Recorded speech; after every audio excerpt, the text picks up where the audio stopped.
Hala naharang si Viancy sa Terminal 3 Airport. Mapagpalang araw po sa inyong lahat mga Kalingap viewers. Naway nasa mabuting kalagayan kayo sa gabay at awa ng Diyos. Shout out po pala kina Kalingap Rab at Kuya Val Santos Matubang. Naharang pala si Viancy sa airport dahil sa marami ang bitbit niyang hand carry. Samantalang ang iba naman niyang kasamahan ay marami ding bitbit. Pero hindi naman ito hinarang mga Kalingap, wika pa nga ni Kalingap David ay nainggit lamang ito. Dahil sa gandang panlabas na taglay ni Viancy, at sabay tawa pa itong si David habang nagsasalita. Pero to the rescue kagad si Edo, kinuha niya ang mga gamit ni Viancy. At pilit niyang isinilid sa kanyang sariling bag, sa wakas nakapasok din itong si Viancy mga Kalingap. Samantalang nasa loob na ng eroplano sina Carla Jomar at Viancy Edo.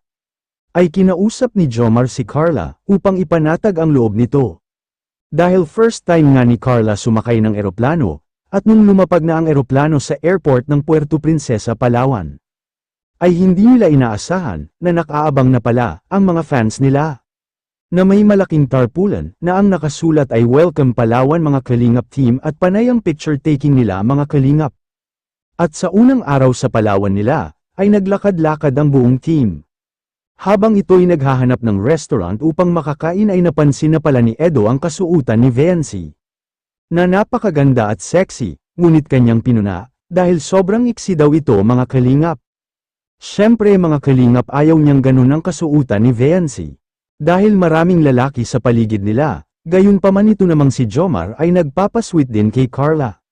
At panay selfie, at sa patuloy na paglakad-lakad ng buong team ay biglang nagtanong si Kalingap Rab kina Carla at Viancy tungkol sa Palawan, kung ano ang kanilang masasabi. At agad namang sumagot ang mga ito na, nakaka-amaze daw ang lugar. Na dati ay naririnig at nakikita lamang nila ito sa TV, pero ngayong ay mismo, nandiyan na sila, at hindi nila inaasahan na makakarating sila sa isang napakagandang lugar. At dahil ito, sa mga tumutulong sa kanila.